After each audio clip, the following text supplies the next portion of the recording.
In this video, I want to have a bit of a closer look at the discriminant. So in one of our earlier videos, we introduced the discriminant and we looked at how it could tell us how many roots or x-intercept or zeros our equation has. In this one, we want to go a little bit more in depth into that. So we've got those three cases again. So if our discriminant is less than 0, we say not just that there aren't any solutions, but more specifically, there are no real solutions to the quadratic. We could also say that there's two unreal solutions. If our discriminant is equal to 0, we say there's one real double solution. Okay, so there's one solution, one x-intercept, but we say it's one double solution. Or we could say that there's two equal solutions. And we find them, or that one number, by going x equals minus b over 2a. So if the discriminant is equal to 0, that means our vertex is touching that x-axis. If our discriminant is greater than 0, there's two solutions, but we call them two distinct, which means different solutions, real solutions to the quadratic. So one of them is found with that plus sign in your quadratic formula, and the other one's, the plus sign, and the other one's found with that negative. Now getting into more detail with these two, if our discriminant's a square number, so 4, 9, 16, 25, 36, or any of the square numbers, then our solutions are going to be rational because we can take the square root and get a rational number. If our discriminant is not a square number, then our two solutions will be irrational. So a lot of the problems that we've looked at that involve the discriminant before are just where we're given an equation, asked to find the discriminant, and then tell us how many roots the quadratic has. But there are other sorts of problems that may look something like this. So this one says find the values of p for which the equation px squared plus 8x minus 2 has no zeros. So no zeros means that the discriminant has to be less than 0. So our discriminant for that equation, we know that the discriminant is b squared minus 4ac. So in this equation, it's going to be 8 squared minus 4 times p, because that's the coefficient of x squared, times minus 2. So if we go through and simplify that, we'd have 64 minus 8p. So we know what the discriminant is, and we know that for that equation to have no zeros, we need the discriminant to be less than 0. So that means we're going to need 64 minus 8p to be less than 0. Now we can just go through and solve this like a regular inequality. So we're going to have minus 8p is less than 64.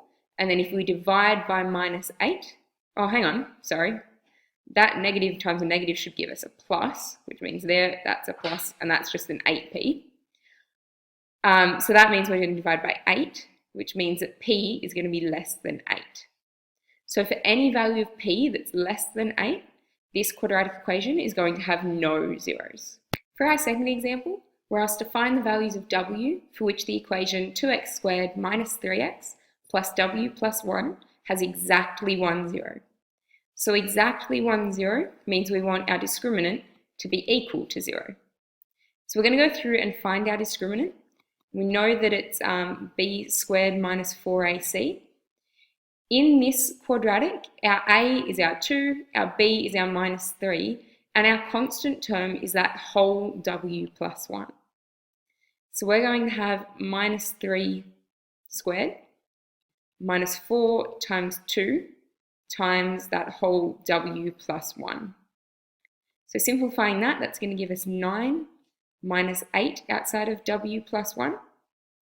If we expand that bracket, we'll have 9 minus 8w minus 8. And then simplifying that down, we'd end up with minus 8w, and 9 minus 8 is 1. So that's our discriminant, and we know we want our discriminant to be equal to 0. So we're going to have minus 8w plus 1 is equal to 0, and then we're going to solve that equation. So subtract 1 from both sides, we'd have minus 8w equals minus 1, and then divide both sides by minus 8, and we'd have w is equal to 1 over 8. So there's only one answer to this equation, to this problem. So w being 1/8 will mean that that equation has exactly one x-intercept or one solution. Okay, our last example asks us to find the values of k for which the equation 5x squared minus 2x plus k equals 0 has real roots. So real roots, there's two solutions. We could have one real root when our discriminant is equal to 0, or we can have two real roots when our discriminant is greater than 0. So it doesn't tell us how many we want. If we just want it to have real roots, that means it can be greater than or equal to 0. So let's go through and find our discriminant. That's a really bad triangle.